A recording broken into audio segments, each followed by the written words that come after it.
Nah, tentang bahan yang dipergunakan ogoh-ogoh. Sebenarnya kalau bagi seniman ogoh-ogoh seorang keduk, gimana sih ogoh-ogoh ini baik? Apakah kita menggunakan bahan seperti ramah lingkungan atau harus kombinasi? Seperti apa ya baiknya? Pertanyaan yang bagus, Pak Man. Nah,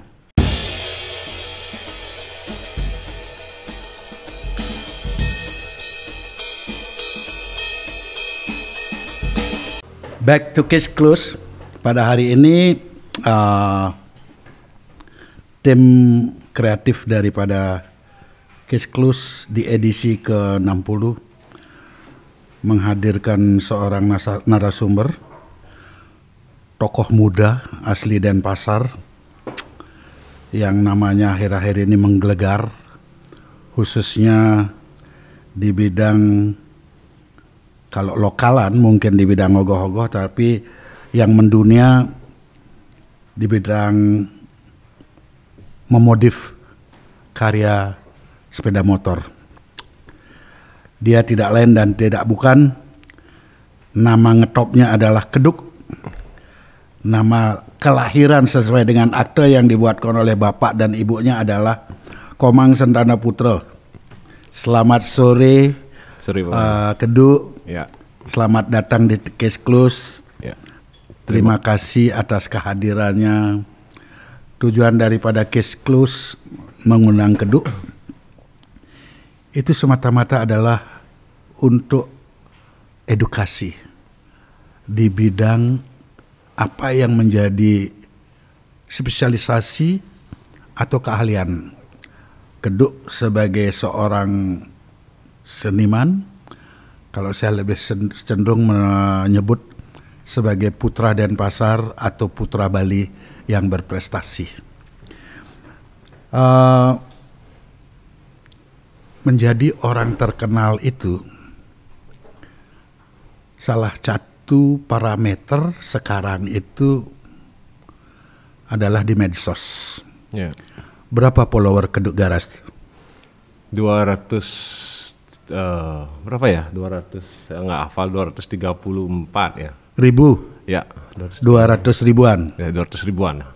Ini luar biasa kan. Ini sebuah parameter untuk dikualifikasi sebagai orang yang mampu menarik perhatian publik.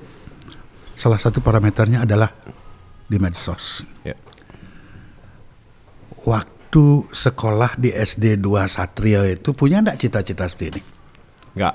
Jadi di SD Satrio itu saya tuh gimana ya? Saya tuh selalu dapat raport merah, Pak Man. Oh gitu. Selalu merah. Merahnya ini di bidang berhitung atau bahasa Indonesia? Semua atau pelajaran matematika semua itu giliran merahnya giliran. Oh giliran. Giliran. Yang support nilai biar naik kelas di antara merah itu cuma nilai menggambar dan keterampilan itu aja dapat nilai 9. Sisanya merah giliran. Oh gitu. Pokoknya apalagi ada bahasa Inggris pasti bergilir dia dengan matematika ya. Udah pasti itu. Udah pasti ya. Pindah tempat aja angka merahnya. Dari pertama berhitung, besoknya bahasa Inggris, atau lusanya mungkin kalau ada pelajaran yang lain ya. Kecuali menggambar dan keterampilan. Ya. Keterampilan apa yang sudah muncul atau kelihatan di awal sekolah di sekolah dasar? Dulu kalau diingat-ingat, keterampilan zaman SD itu adalah keterampilan membuat sepeda di tanggal 17-an itu, Pak Man. Menghias sepeda itu loh. Oh ya karena untuk lomba ya. Ya, yang masih berkaitan dengan aktivitas saya sekarang itu yang berbau otomotif lah. Otomotif sepeda di zaman kecil itu. Itu adalah kegiatan yang paling saya suka di bulan Agustus di sekolah. Selain itu ya menjahitan, membuat prakarya, menggambar itu dah. Sebentar dulu, menjahitan? Ya dulu ada gini. Pelajaran sampian itu. Oh itu? Waktu SD? SD. Itu biasanya kan kualifikasi pekerjaan seorang wanita. Iya sih. Waktu SD? Bisa sedikit-sedikit. Gitu. Karena sering bantu-bantu ibu di rumah dulu. Oh gitu. Sampian apa? Sampian uras, sampian gantung? sampean uras, sampean untuk canang itu ya, aja itu sih. Sama tipat yang gitu tuh. Oh, ngulat tipat berarti bisa ya? Bisa. Karena dasar daripada ulat-ulatan dalam membuat ogoh-ogoh adalah ngulat tipat sebenarnya. Ulat juga. Ya kan? Ya, kelakat itu kan. Oh, kelakat itu bagian pelajaran dasar bagi anak-anak Bali sebenarnya ya, yang mau. Tapi seperti ada mungkin yang belum tidak tahu atau bahkan tidak mengerti kelakat itu apa. Seperti Pak Dewa Sidan itu mungkin belum mengerti dia kelakat itu apa ya. Itu kelakat itu penting adalah di saat orang melakukan prosesi upacara dan utamanya orang meninggal ya. Kedua, menjadi bagian dari tim Grid of Indonesia, karya apa yang sudah dilakukan? Jadi yang untuk pameran kemarin di Osaka, karena berhubung juga saya masih kegiatan ogoh-ogoh, jadi saya kirim karya cat, custom paint cat, di mana saya terpilih dari beberapa istilahnya brand cat yang dipegang itu kan beberapa ambasador yang dipegang, beberapa artisannya. Saya terpilih mungkin karena dari segi kualitas atau style yang saya buat, jadinya karya saya dipajang di pameran brand cat terbesar di Jepang kemarin, bulan ini sih, minggu kemarin. Ya. Apa itu temanya? Tampilan cat itu apa sih? Nah, catnya sebenarnya normal lah, catnya tuh cuma saya memberi sentuhan seninya itu, jadi dibilang dia karena catnya itu kan style universal tak pakai ya. Jadi kalau saya lihat, kalau saya kaitkan dengan Bali itu saya buat ndeh-ndehan. Nah, idenya dari ndeh-ndehan. Ndeh-ndehan kayak cerita-cerita orang Nyepi itu mau balik ndeh-ndehan gitu tuh. Balik ndehan lia. Ya, gitu katanya. Karena kemarin juga disuruh ngerjain catnya tuh 1 minggu di bulan pas saya tuh harus fokus dengan ogoh-ogoh. Nah, saya buat tema Banaspati itu. Temanya Banaspati nih. Tema gambar catnya. Luar biasa kalau sudah berbicara Banaspati. Kesannya udah sangat magis bagi orang Bali ya. Nah, terus Banaspati, pemahaman di sini tema ndeh-ndehan ini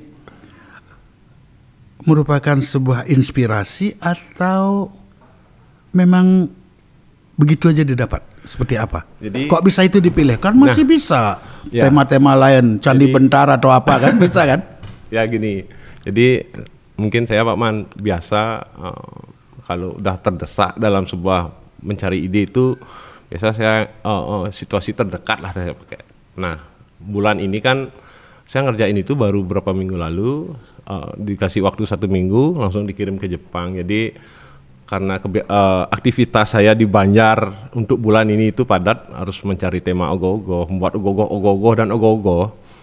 Nah, sekalian aja saya ambil tema itu. Nah, di mana tidak seperti ndeh-ndehan Bali saya buat. Yang penting ada api-api di media warna hitam, api-apinya warna orange gitu. Oh, gitulah. Itu mendapat apresiasi.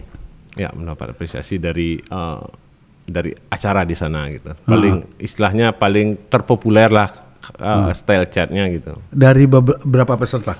Banyak itu Pak Man. Jadi acaranya itu brand-brand cat pamerin karya catnya gitu, karya artis dan catnya gitu. Feedback apa yang didapat dari cat yang dipergunakan atau yang katakanlah yang dipromosikan? Otomatis ini mempromosikan dong. Ya. Karena apa? Ya. Dengan kedok garas membuat produk, menggunakan cat, pasti ada merek cat. Ya. Karena di sini kan akan mengangkat nama brand. Ya. Feedback apa yang didapat? Nah, kedepannya saya ingin kerjasama dengan brand cat yang saya pakai itu untuk bisa mengisi ruang di workshop saya di bengkel. Ya, setidaknya supply cat atau istilah spray boot atau alat-alat pengecatan. Cuman seperti itu? Ya, mungkin seperti itulah minimal. Minimal. Iya. Mestinya kalau sudah seperti itu dan Keduk sudah sebagai seniman saya anggap membuat itu mestinya harus mempunyai kriteria-kriteria tertentu, bahkan harus ada advice di balik Keduk Garage ini biar benar secara formal, yuridis formal, karena ini menyangkut hukum nanti pasti akan berhubungan dengan hukum seandainya ada kesepakatan atau perjanjian yang tidak sesuai. Ini mestinya udah harus dipikirkan ke depan karena kalau kita berbicara cat itu pabrikan, itu membutuhkan sesuatu yang juga harus lebih safe bagi kedua belah pihak, seniman dan produk yang diinikan. Oke. Terus setelah seperti sekarang, karena Keduk itu kadang-kadang orang dari Singaraja kalau sudah menjelang nyepi atau ngerupuk, kadang-kadang saya keberatan kalau lewat di Tensiat itu penuh jalannya, saya mau pulang aja terganggu oleh motor atau kendaraan yang parkir di lingkaran patung itu ya. Tapi saya mau marah tidak jadi karena ingat Keduk ini yang menyebabkan. Tahu nama Keduk, tapi dia sebenarnya tidak tahu yang mana Keduk itu. Karena saya pernah melihat ini karya Keduk, bapaknya sama anaknya sama istrinya datang, tapi dia tidak tahu. Saya tanya, tahu nggak yang mana namanya Keduk? Ternyata mereka tidak tahu. Nah, mempunyai populis atau popularitas yang begitu besar. Sebagai putra Denpasar, putra sejati ahli Tensiat, Banjar Tensiat, bagaimana perasaan kamu, Dek?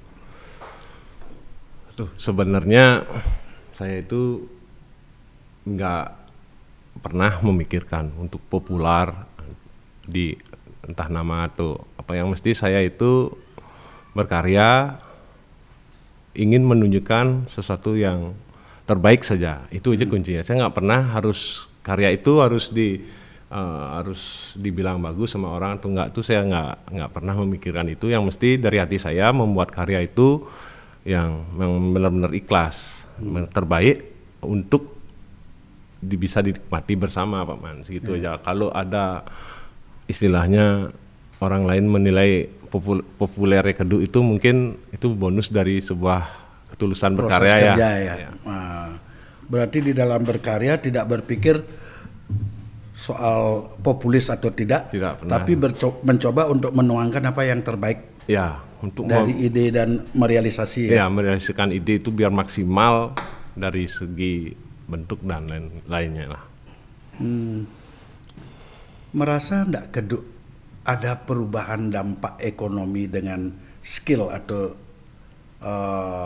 kemampuan yang sudah dari kapan itu soal memodif motor itu?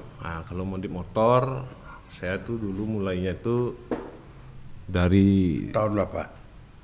Dari tahun 2006 sambil kuliah saya masuk pulang kuliah itu kerja di bengkel setengah hari lah istilahnya, pulang mengisi waktu kosong saya ambil freelance di bantu-bantu di bengkel. Di mana itu bengkel apa? Bengkel sebelah rumah, namanya Bonglak Custom.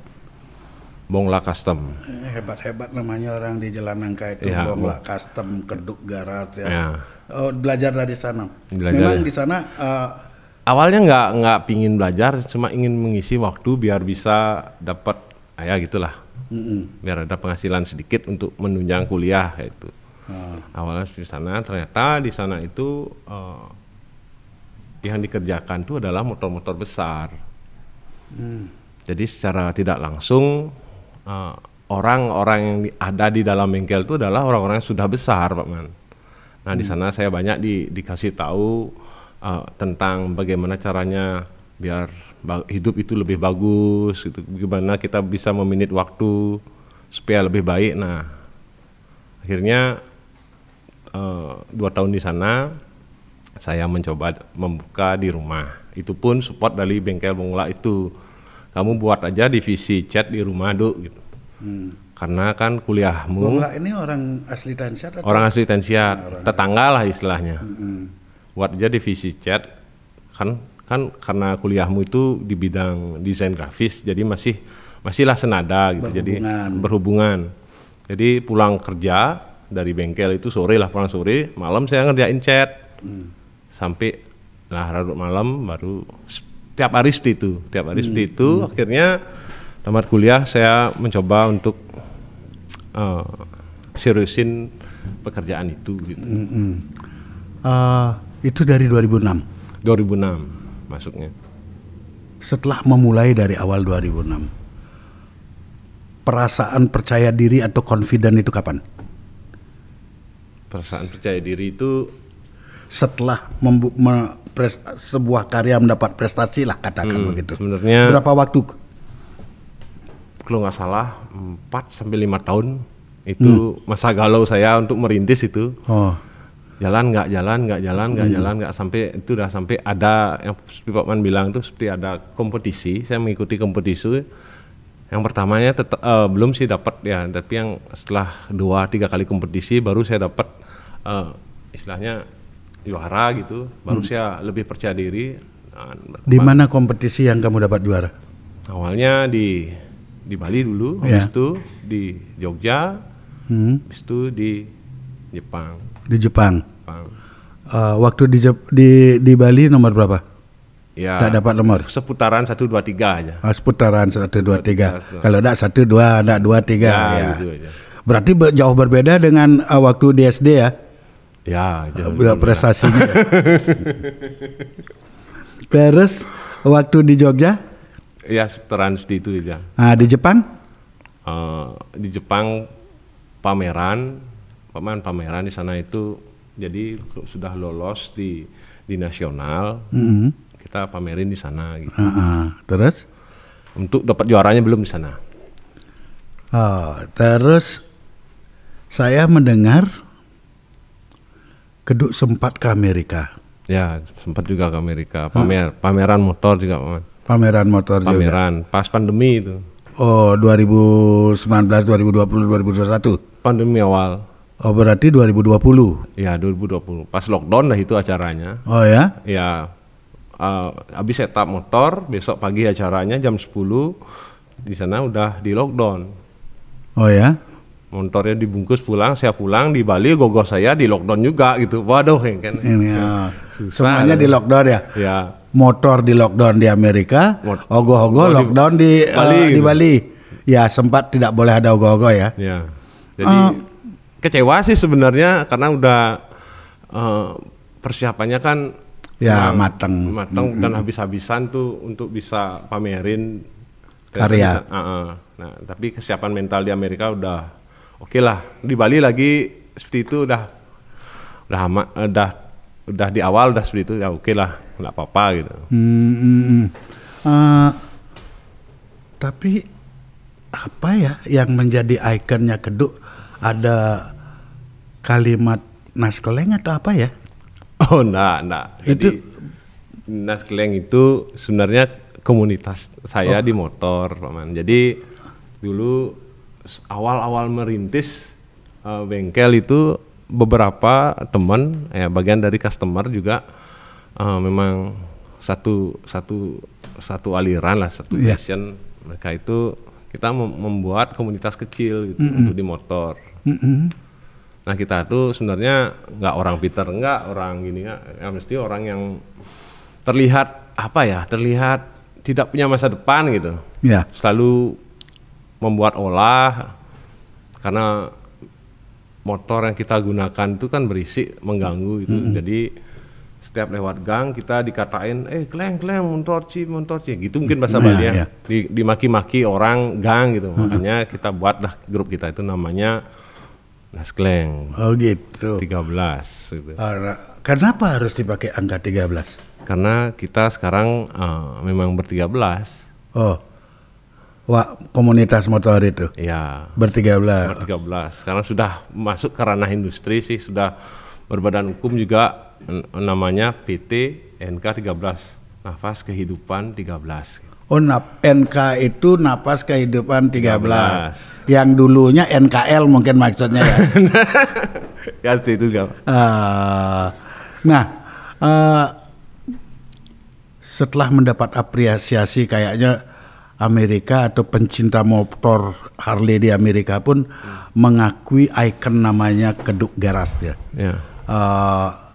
Apakah ada profit taking nggak, keuntungan yang diperoleh nggak dari begitu mendunia lah nama Keduk ini sampai di Amerika, Jepang dan lain sebagainya? Jadi, ada nggak profitnya? Belum sih. Jadi untuk anggaplah saya di Bali melihat turis atau bule yang bisa menari dan dia itu bisa menjiwai tarian Bali itu, saya harus appreciate sama dia. Bangga lah ya. Bangga. Saya ingin terjadi itu kepada diri saya. Bahwa di luar bukan pabrikan motor, ya bukan negara maju. Motor itu kan budayanya dia, Pak Man. Saya bisa memasuki dunia dia dengan biar dia orang aslinya itu melihat, oh kok dia bisa meniru gaya culture-nya kita gitu. Culture dan membuat nuansa baru mungkin ya. Itu sebuah cita-cita dan harapan. Setelah itu baru ranahnya ke spare part. Gitu. Apakah Keduk sudah puas sampai saat ini atau ingin berkreasi lebih lanjut? Belum puas, ingin menggali lagi. Sampai visi saya untuk kali ini masih dalam proses belajar sih, untuk pencapaian karakter, pengakuan, dan nextnya baru pure berbisnis gitu. Apakah ada mentor di balik semua ini atau otodidak? Otodidak, Man. Otodidak. Tidak ada menggunakan orang ahli dari pabrik atau orang yang punya skill dari keilmuan, ada nggak? Nggak ada. Jadi memang pure dari otodidak karena suka, karena hobi. Jadi dulu saya berpikir hobi itu adalah cuma buang-buang uang gitu. Membeli kesenangan. Ternyata setelah dikelola, kenapa hobi itu bisa menghasilkan. Seperti itu. Bagaimana Keduk memandang keberhasilan yang sudah diperoleh sampai sekarang ini? Apakah keberhasilan ini berasa sudah sangat mengangkat diri pribadi, keluarga, Banjar, bahkan pulau ini, kota dan pulau ini? Jadi saya belum pernah melihat sebuah kesuksesan yang terjadi pada diri saya, Pak Man. Yang saya lihat tuh sekarang ini ya saya jauh lebih baik daripada tahun 2006. Mungkin dari segi karya ataupun jangkauan karya saya. Cuman itu aja. Ya, ini itu namanya masih sangat sederhana cara berpikir dan bagus. Bagi saya seorang seniman dalam spek apapun keseniannya dia itu atau spesialisasinya dia itu tidak berpuas diri, itu hal yang positif dan ingin mencapai lebih baik ke depan. Ya kan? Sekarang itu Keduk berstatus builder motor custom top di Bali.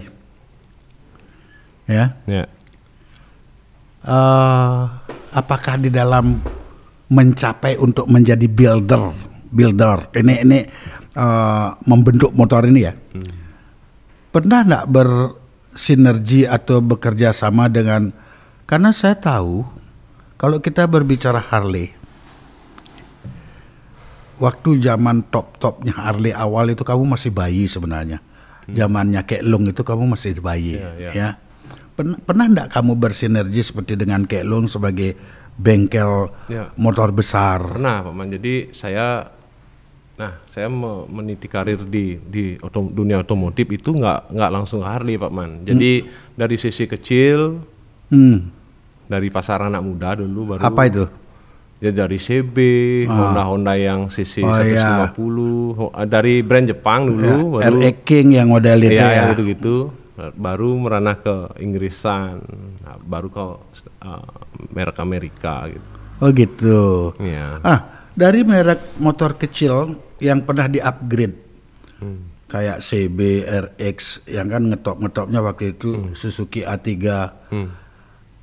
Apa yang pernah dipakai eksperimen menjadi contoh hasil karya? Kawasaki Binter. Oh, Kawasaki Binter. Ya. Ini memang ngetop, ini saingannya Suzuki saat itu ya. Ya, dulu seingat saya memulai itu di tahun itu adalah zamannya motor racing banyak pokoknya Pak Man. Ya. Saya ngomong ke teman saya, ntar lihat 1-2 tahun nggak bakalan ada kontes racing lagi gitu.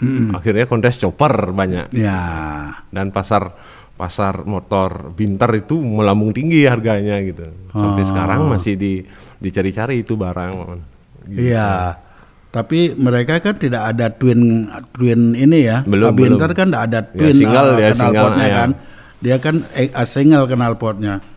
Sama dengan RX 125 tahun 86 yang pakai bobok itu kan seperti itu. Tapi lebih baru lah RX kan. Ya, setelah masuk ke Harley baru saya mulai kenalan sama senior di Harley, ke Keilung, ke banyak di sini yang di Kayu Mas, ke ya yang di Kayu Mas yang Patut Bemo, terus di Glogor juga ya kayak ada ya banyak Kajang banyak ya. Jadi semua maksudnya belajar saya juga di sana semua kenalan gimana ya seperti itulah. Kembali ke apa namanya ogoh-ogoh, sekedar perbandingan aja biar publik tahu mana lebih menarik dari ekonomis, dari finansial, berkreasi soal ogoh-ogoh atau berkreasi soal di motor. Ekonomis ini mana lebih mempunyai potensi sampai saat ini bagi Keduk? Keduanya Pak Man. Keduanya berimbang. Kalau mau memang serius diimbangi bisa. Oh, begitu ya. Ya, kalau di motor terbesarnya di harapan saya adalah goalnya di spare part. Yang bisa dijual worldwide ya, seluruh dunia lah. Kalau di ogoh-ogoh saya ingin sekali menggali masa depannya itu. Ogoh-ogoh itu tidak hanya terjadi di bulan Maret atau di Sasi Kesango aja. Bukan untuk hanya pendukung hari raya Nyepi saja. Apa harapan Keduk untuk itu? Satu, ogoh-ogoh itu skill yang sangat langka. Mungkin kita melihatnya biasa aja karena kita di Bali ada gogoh gitu. Jadi kalau kita lihat dunia, aktivitas ini rutin setiap tahun ada di Bali. Jadi semangat mereka itu tanpa keilmuan dia bisa membuat sebuah bentuk yang mana bentuk itu bagus gitu. Bagus dan besar, membuat dengan manual gitu. Jadi kalau itu dikembangkan minimal dia itu kalau dikembangkan ya masuk ke sekolah lah dulu Pak Man, ke akademis istilahnya kayak ekstrakurikuler menari, menabuh itu kan udah masuk ke sekolah. Kalau ogoh-ogoh ini dikembangkan di sana setidaknya adalah SDM yang sudah, maksudnya udah ada akademisnya bisa masuk ke pasar luar. Jadi biar nggak Bali itu mencetak SDM pariwisata saja. Jadi kayak negara-negara berkembang seperti Jepang, Amerika, mereka membutuhkan kok SDM seperti di perusahaan robotik, perusahaan action figure, terus seperti di Hollywood itu kayak istilahnya pakaian-pakaian properti perfilman itu, itu kan semuanya skill di ogoh-ogoh itu sangat sama sekali seperti itu. Oh gitu. Berarti harapan Keduk mungkin ingin memasukkan keterampilan membuat ogoh-ogoh sebagai bentuk pelajaran tambahan di sekolah-sekolah. Itu satu. Yang kedua, setidaknya skill ini harus digali supaya bisa memberi nilai kepada kreatornya gitu. Bukan hanya sebuah karya ngayah gitu. Bukan hanya sekadar ogoh-ogoh yang begitu-begitu aja gitu. Jadi dia itu kalau diseriusin dia itu bisa memberikan impact besar buat kreatornya. Menjadi karya ya bagi kreator. Setidaknya 10 tahun mencari pengalaman di negara lain, 20 tahunnya di Bali bisa menjadi banyak perusahaan itu. Ya. Nggak harus bergantungan dengan hotel atau pariwisata lah istilahnya. Apakah pernah disampaikan ide-ide ini dengan pemangku kekuasaan, umpamanya bicara dengan pemerintah kota, pernah nggak? Pernah. Saya biasanya jadi juri Gogom ini, saya sampaikan seperti itu. Jadi sempat ada yang nanya, beli bisa ngasih tahu aja apa contoh yang beli lakukan tentang hal itu. Dia Gogoh ya, ngomongin Gogoh Pak Man. Jadi saya sudah melakukan itu dengan membuat sebuah perusahaan kecil, perusahaan patung yang namanya Wahana Karya Semesta. Di sana saya membuat patung dengan visi ingin merangkul teman-teman anak muda yang ya seniman-seniman Gogoh lah.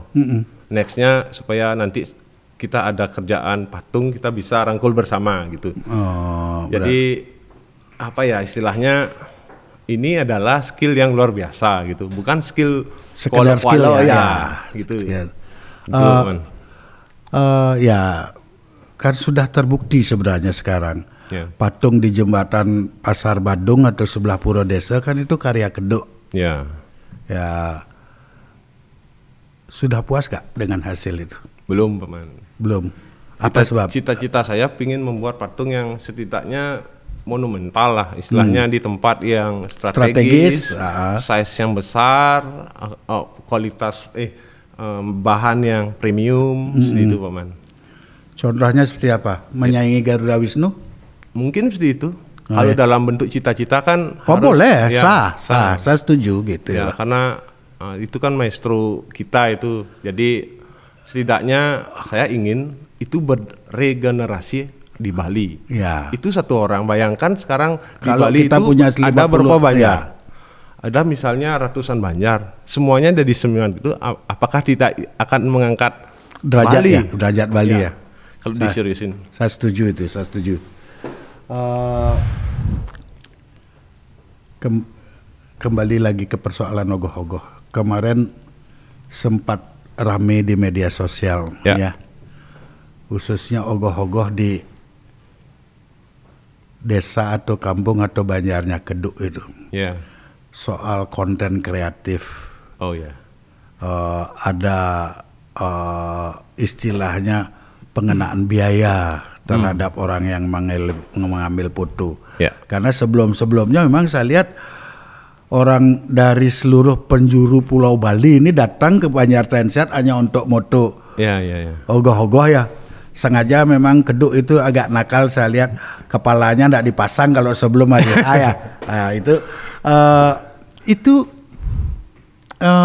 merupakan bagian strategi atau seperti apa soal tidak dipasang itu, atau biar kelihatan ogoh-ogoh Transit ini tenget gitu loh.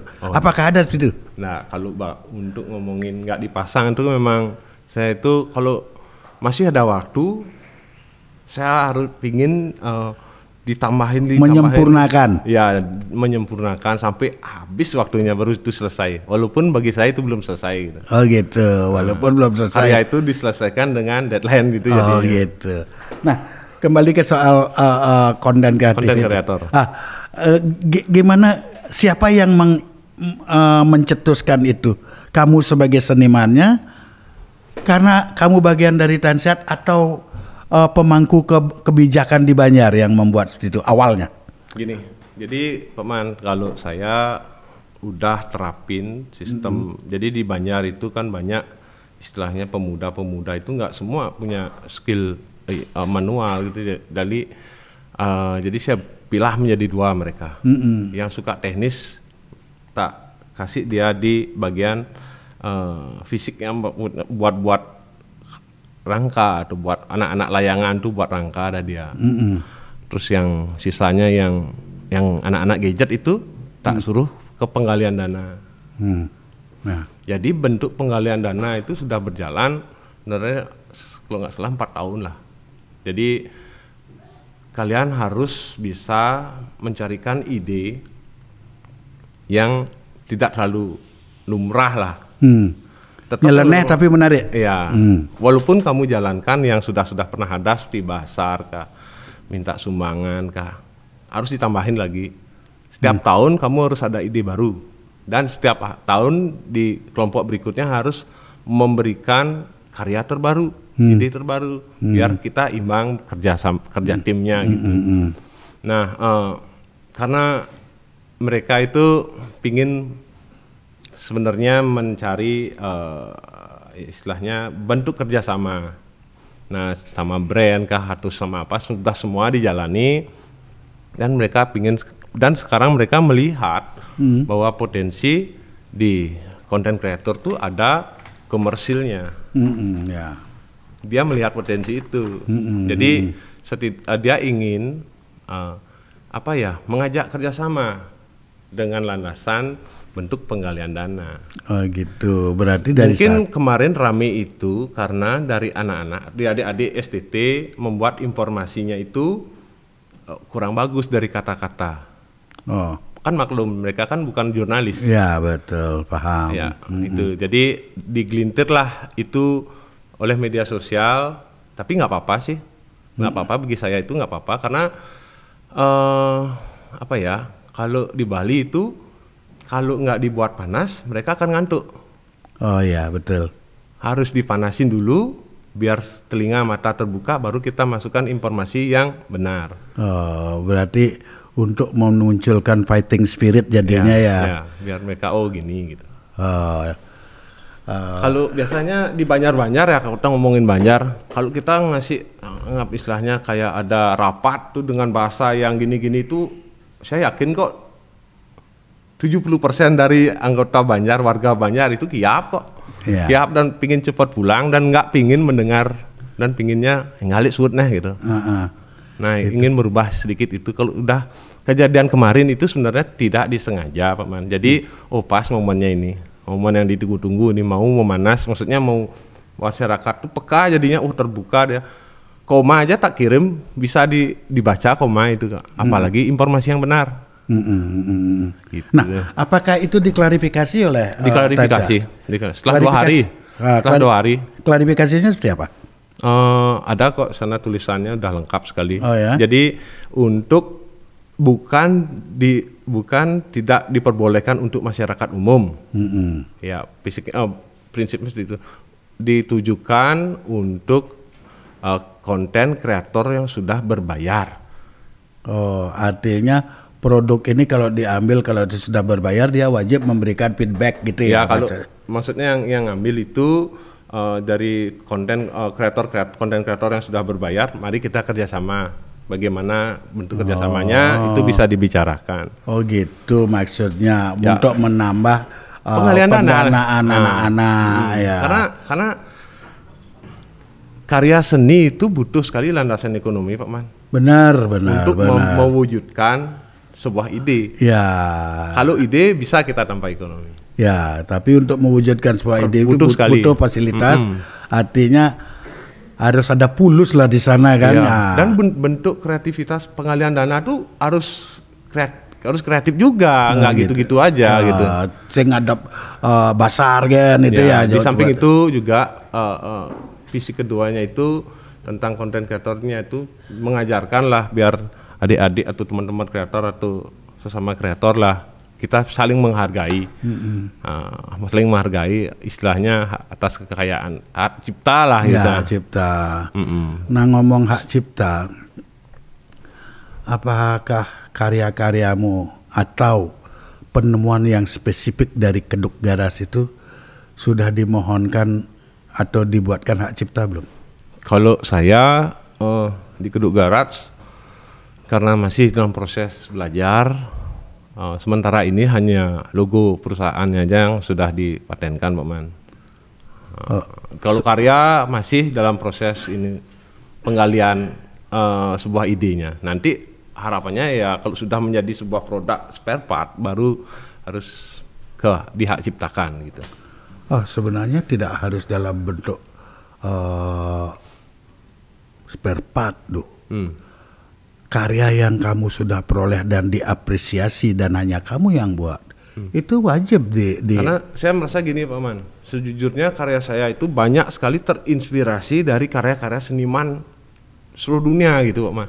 Ya, tapi kamu kan combine di sana. Iya sih combine. Combine kan? Iya combine. Combine ini kan boleh kita ngambil, tapi kalau yang combine ini kamu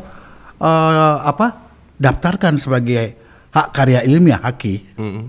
Itu sah milik kamu. Oh, gitu. Karena orang lain belum membuat itu gitu loh. Karena mungkin saya belum percaya diri aja kan hal itu. Sebenarnya kamu butuh advice ini, advice lawyer atau tim legal lah paling enggak. Tapi kamu kecewa nggak dengan kejadian kemarin di Tyneside sempat menjadi debatable lah di sosmed? Jadi kalau dibilang kecewa sedikit Pak Man, sedikit karena setelah klarifikasi masih aja ada teman-teman atau semeton yang belum mengerti tentang klarifikasi paham itu ya. Dan jadi, cenderung dipelintir ya. Dia berarti saya melihat banyak masih semeton atau SDM tuh masih suka baca judulnya saja. Tanpa paham isinya ya. Tapi sudah menjudge. Ya. Apa gitu. Kamu tidak melihat ini ada politisasi terhadap ketokohan kamu sebagai seniman? Hajar keduk dengan cara ini. Melihat tidak kamu indikasi itu? Enggak sih Pak Man. Kalau hal ini enggak sih. Tapi memang pure sih itu saya melihat pesan yang disampaikan di awal itu dari pemuda itu belum terlalu belum pas ya. Ya belum pas. Kurang halus Bendik. Kurang halus ya. Terus saya masih ingin menggali soal ogoh-ogoh. Karena ogoh-ogoh ini sudah menjadi sorotan mata dunia setiap bulan Maret setiap tahun. Ya. Dunia itu menyorot. Ya. Supaya menjadi festival dunia Pak Man. Ya itu dah. Tidak hanya dinikmati oleh orang lokal Bali. Lokal Bali saja. Atau Indonesia. Jadi bulan Maret tuh banyak wisatawan datang ke Bali. Ya, itu salah satu untuk menarik. Ya. Nah, tentang bahan yang dipergunakan ogoh-ogoh. Kalau dulu zaman belum berkembang teknologi, memang orang membuat ogoh-ogoh saat itu menggunakan bahan-bahan alam. Ya. Kalau membuat badan mengulat seperti ulatan bedeg. Tapi seiring dengan perkembangan teknologi, ada bahan-bahan baru. Ya. Karena kemampuan perkembangan zaman ini. Ya, perkembangan zaman. Ada stereofoam, ada bahan-bahan lain. Seiring perkembangan ini terjadi debat dalam pengembangan atau pembuatan ogoh-ogoh. Ya. Sebenarnya kalau bagi seniman ogoh-ogoh seorang keduk, gimana sih ogoh-ogoh ini baik? Apakah kita menggunakan bahan seperti ramah lingkungan atau harus kombinasi? Seperti apa ya baiknya? Pertanyaan yang bagus Pak Man. Jadi memang bagus, tim kreatifnya Kisklus top ini sebenarnya. Jadi satu kata kunci dari saya Pak Man, apapun karya seninya tetap menghasilkan sampah Pak Man.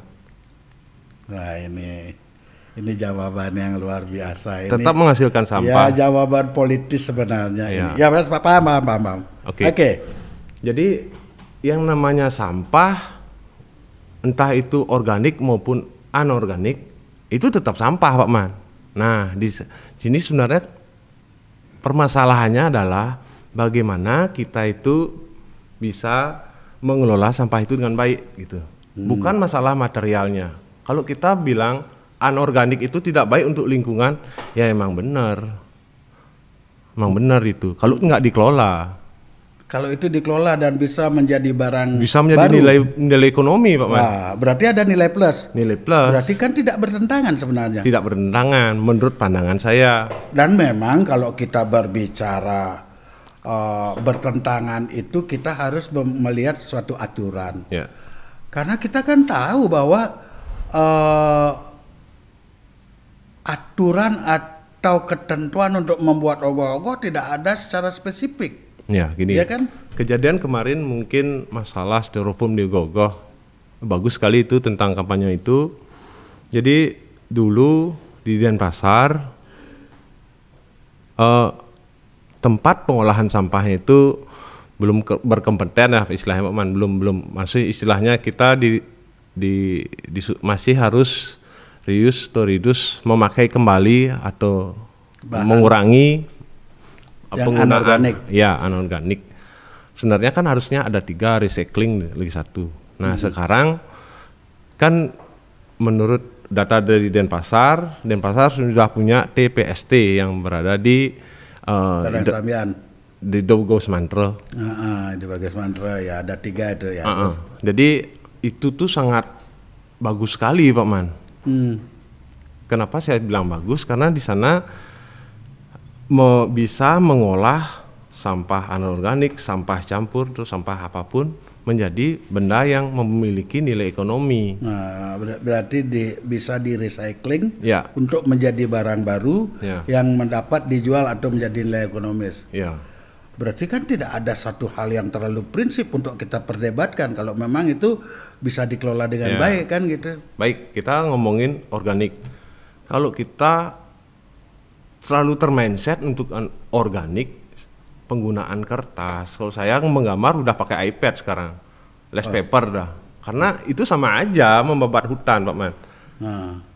Saya dengar-dengar tuh baca sedikit-sedikit ditemukan plastik itu adalah untuk mengurangi eksploitasi hutan.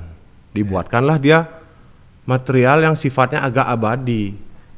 Jadi dia bisa dipakai terus. Kalau kita kubur deh ya memang bermasalah dengan lingkungan. Tapi kalau kita olah dia bisa menjadi barang terus tanpa mengurangi hutan, membabat hutan.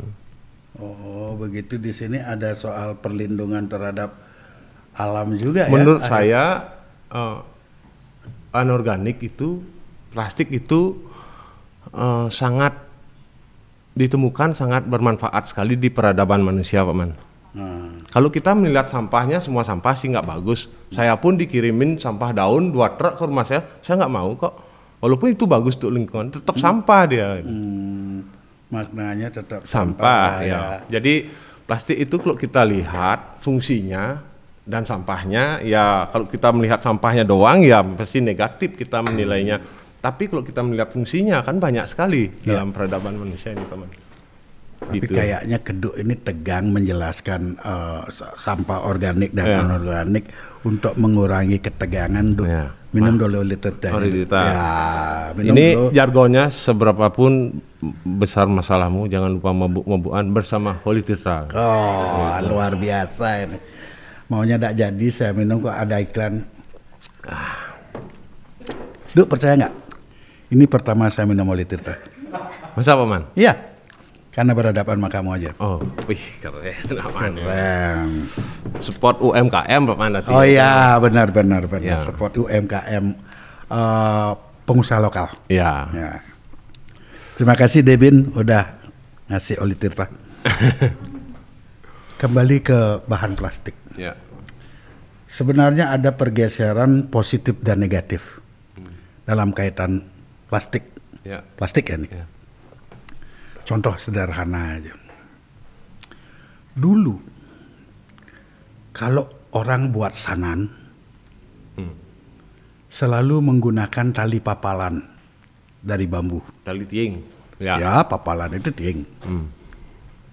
Sekarang kan kadang-kadang orang pingin lebih cepat.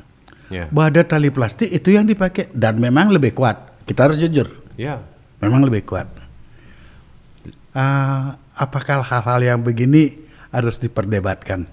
Kalau itu, ya kan? Sepanjang seperti bahasanya Keduk tadi,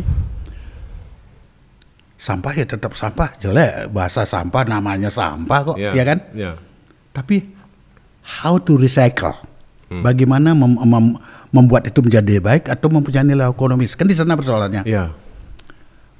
Saya lebih cenderung nanti melihat ini. Kita tidak perlu politisasi lah soal penggunaan ini. Biar tidak nanti seolah-olah dengan adanya organik dan anorganik ini memunculkan sentimen-sentimen yang lebih tidak bagus. Apalagi ini saya tidak harapkan, karena seniman itu harus berlaku jujur, objektif dan faktual. Kalau seniman sudah mempolitisasi sesuatu, menganggap seniman lain itu kompetitor, ini berarti berkesenian di Bali mundur menurut saya. Saya tidak menginginkan seperti itu. Biarkan landai, kalaupun ada persaingan ide, barang, hasil produk itu, biar publik yang menilai, jangan seniman yang menilai. Karena itu akan lebih sportif. Saya umpamanya merasa sebagai seniman patung atau ogoh-ogoh, terus saya menganggap keduk lebih bagus, terus saya menjudge dengan cara yang lain, itu nggak sportif. Ini adalah kemunduran bagi seniman. Saya berharap para seniman di Bali, khususnya seniman muda ya, di keduk ini, dan yang lain-lain, berlakulah sportif dan berlakulah untuk kemajuan seni itu sendiri, bukan untuk kemajuan orang per orang. Itu harapan saya ya. Semoga ini menjadi pemahaman yang benar bagi kita semua. Terus, keduk setuju enggak bahwa ogoh-ogoh ini harus dilombakan? Karena kadang-kadang kalau kita berbicara perlombaan, keahlian juri pun masih sifatnya subjektif kan? Ya. Seperti apa tanggapan kedua soal itu? Kalau saya setuju Pak. Setuju ya? Karena untuk meningkatkan kualitas, meningkatkan kemampuan, memberikan rangsangan kepada kreatornya untuk lebih menggali lagi skill yang dia punya, meningkatkan kepercayaan dirian di saat dia mendapatkan apresiasi. Itu aja dah dua prinsip itu, percaya diri naik dan lebih menggali lagi potensi. Nah, apakah lomba itu masih dengan lomba model seperti sekarang? Karena ada juga di saat ngerupuk itu impact yang negatif sebenarnya. Ya, sebenarnya yang harus diperbaiki itu bukan lombanya, tapi proses penilaiannya, kan gitu Pak Man. Proses penilaiannya dan cara membaginya ya. Entah tanpa juri atau voting kah Pak Man yang lebih real gitu, atau gimana? Mungkin sistemnya itu, tapi perlombaan tuh menurut saya harus ada. Terutama untuk bibit-bibit baru atau generasi baru. Semua pun entah di ogoh-ogoh, di sekolah, di bisnis pun juga berlomba-lomba, berkompetisi menjadi biar gimana tetap menggali biar tetap bagus biar gitu. Lebih menghasilkan ke depan yang lebih baik dan lebih baik ya. Iya, Pak. Enggak, maksud saya kadang-kadang ogoh-ogoh itu menimbulkan fanatisme yang berlebihan, khususnya waktu ngerupuk. Dan terjadi senggolan antara Banjar satu dengan Banjar lain. Sudah terlalu sering saya mengamati. Nah, ini harus dibuatkan modif-modif tertentu seperti apa. Iya. Jadi mungkin itu bukan bagian anak muda Pak Man. Ya, pemangku jabatan sebenarnya ini yang kan harus sudah membuatkan ada regulasinya. Ya, regulasi sudah ada pecalang, sudah ada apa istilahnya? Ya, yang gitu-gitu tuh lah. Ya. Itu dah. Artinya kan mestinya ini sekarang bagaimana karya seni itu jangan dirusak oleh yang mengusung karya seni itu, gitu loh maksud saya. Itu yang penting sebenarnya. Artinya ada peningkatkan pemahaman ogoh-ogoh ini kan simbolik tentang sebuah karya seni secara faktual, tapi secara spiritual dia juga punya makna. Ya kan? Karya apa itu? Raksasa atau apapun kan implementasi.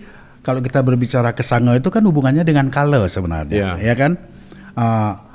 Jangan betul-betul mengusung kala untuk memunculkan kala, bahkan terjadi kala kan gitu. Itu sebenarnya yang tidak kita inginkan. Nah, semoga ke depan semua pihak, baik senimannya, masyarakatnya, anak mudanya yang mendukung, yang ngusung ogoh-ogoh mempunyai pemahaman yang sama. Bahwa ini adalah karya seni yang harus kita junjung bersama dan menjadi baik di mata dunia. Biar menjadi budaya yang berkelanjutan. Iya, berkelanjutan dan bagus kan gitu. Terus bagaimana Keduk melihat karya ogoh-ogoh setiap tahun itu, ya? Korelasinya dengan suasana politik. Karena kayak sekarang nih, ini tahun politik panas nih sebenarnya. Bisa saja kegiatan ogoh-ogoh itu ditunggangi. Nah, bagi seorang seniman seperti Keduk, bagaimana menyikapi ini?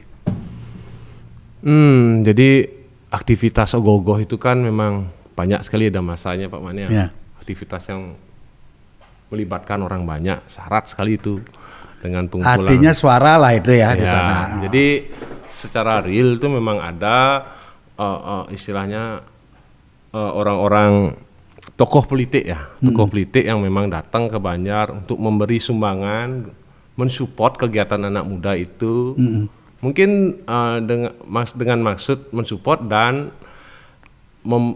apa istilahnya ya, mempromosikan lah istilahnya, mempromosikan diri agar diketahui masyarakat banyak. Diketahui, dan kalau kesimpulannya ini nak Ruwabinedo sebenarnya. Kenapa saya mengedikan Ruwabinedo? Kalau kita berbicara Ruwabinedo, dua yang berbeda tapi sebenarnya hakikatnya sama. Take and give, memberi dan menerima. Konsep daripada ajaran Hindu itu memang tidak pernah terlepas dari take and give. Nah, politisi pun ada seperti itu, memang seperti itu. Tapi Keduk percaya juga kadang-kadang ini ditunggangi atau dipergunakan sebagai momentum. Udah nggak, istilah itu real. Ya real, harus percaya lagi. Tidak harus saya percaya, memang fakta ya. Tapi kan saya berpikirnya ya ini untuk support pembuatan ogoh-ogoh. Pikirnya karena pengalian dana. Bukan untuk pemilihan figur. Kepentingannya dia ya udah kamu aja yang mikirin dirimu sendiri kan gitu. That's good. Oke, thank you, bagus sekali pendapatnya Keduk, saya setuju nih. Terus ogoh-ogoh ini memang menarik untuk dibicarakan. Saya mendengar seorang Keduk sudah mulai menjadi legenda seniman ogoh-ogoh ya. Bahkan mendapat order dari sebuah perusahaan besar untuk membuat sebuah ogoh-ogoh yang mencerminkan sebuah produk. Seperti apa ini? Saya akan mendengar ada sebuah perusahaan bumbu masak untuk membuat ogoh-ogoh. Itu berkaitan dengan proyek pribadi atau proyek yang disumbangkan untuk Banjar? Ya, jadi keterlibatan brand dengan proyek kegiatan ogoh-ogoh itu adanya, istilahnya ada brand itu memang ingin ke artisannya, kerjasama dengan artisannya. Ada juga yang brand itu ingin masuk ke Banjarnya, gitu Pak Man. Jadi beda-beda dia manajemennya, manajemen artisnya lain lagi, manajemen pemudanya lain lagi, gitu. Saya di Banjar yang masuk ke manajemen perusahaan, manajemen pemuda ada, yang masuk ke manajemen artisnya juga ada. Jadi bagaimana ya, jadi itu ya bagaimana kita bisa menyikapi dengan baik aja sih Pak Man. Tapi sebuah perusahaan sampai tertarik untuk meminta Keduk membuat sebuah ogoh-ogoh yang mencerminkan produknya, ini kan berarti sebuah ketertarikan. Kalau secara tidak langsung ini adalah sebuah pengakuan. Pengakuan tentang Keduk itu boleh dikatakan legendnya pembuat ogoh-ogoh sampai sehari ini ya. Itu kan tidak bisa kita pungkiri. Sebenarnya membayar kreativitasnya Keduk, keahliannya Keduk, seninya Keduk untuk menjadi sebuah nilai ekonomi. Boleh saya tahu nilai yang diperjanjikan? Itu rahasia perusahaan. Yang mesti itu adalah nilai bonus, sebuah konsistensi tentang keartisan soal ogoh-ogoh ya. Terima kasih Keduk, bagus sekali ya. Terus ogoh-ogoh Tainsiat, saya dengar di tahun ini dibuat agak megah dengan tinggi 10 meter ya. 10 meter kalau gini, kalau sukses. Kalau sukses. Oh, enggak boleh kalau. Soalnya situasinya gini, Pak Man. Cuaca nggak baik hari ini. Nanti saya nerang itu. Oh gitu. Karena tema yang kita angkat sangat apa ya? Berkaitan dengan tahun kemerdekaan Indonesia ya. Berkaitan dengan saya angkat lambang negara, istilahnya burung untuk menjadi burung Garuda. Ya. Yang berkilauan warna emas. Garuda emas. Garuda emas. Berbulu emas. Apakah inspirasi ini didapat melalui mimpi? Oh, enggak, karena memang tahun 2023 ini pas benturan tahunnya dengan tahun Saka 1945. Angka yang sama dengan tahun kemerdekaan. Itu yang menjadi jadi, dasar ide untuk membuat Garuda emas ini. Jadi saya mencari ide itu pasti mengikuti irama zaman atau saat itu ya. Seperti cat tangki itu pun saya terpaksa saya buat apa ya, nindihan gitu. Oh gitu. Sederhana aja Pak Man. Sederhana, tidak harus ngatur pejati di Betara yang Guru. Kemarin karya tahun kemarin itu saya buat ogoh-ogoh dengan tema kipas. Dengan filosofi kipas itu adalah memberi kesejukan karena tahun kemarin itu kan pandemi Pak Man. Ya, sekarang udah lebih baik. Jadi informasinya itu nggak jelas, membuat kuping masyarakat itu panas. Saya buatkan filosofi kipas. Oh gitu. Biar kesejukan di telinga masyarakat. Kenapa? Kedua tidak buat kipas angin aja bentuknya. Kenapa kipas Bali itu? Ya karena ya untuk menunjukkan seninya. Iya. Tetap saya dalam ogoh-ogoh itu saya mempertahankan karakter Bali. Nah betul. Untuk ogoh-ogoh. Iya. Artinya, untuk karya instalasi bebas. Nah, terus bahkan ada sebuah perusahaan besar yang ada di Bali ingin mendirikan museum ogoh-ogoh. Terlibat tak Keduk dengan itu? Terlibat, Oman. Terlibat. Di hire sebagai pelaku, juri atau apa? Memajang karya di sana. Jadi memajang karya. Museum itu berarti diberikan kesempatan untuk menaruh karya. Ya. Tidak ada hal yang lain. Tidak ada hal yang lain. Bargaining uang, bahan dan lain sebagainya disupport dari mereka.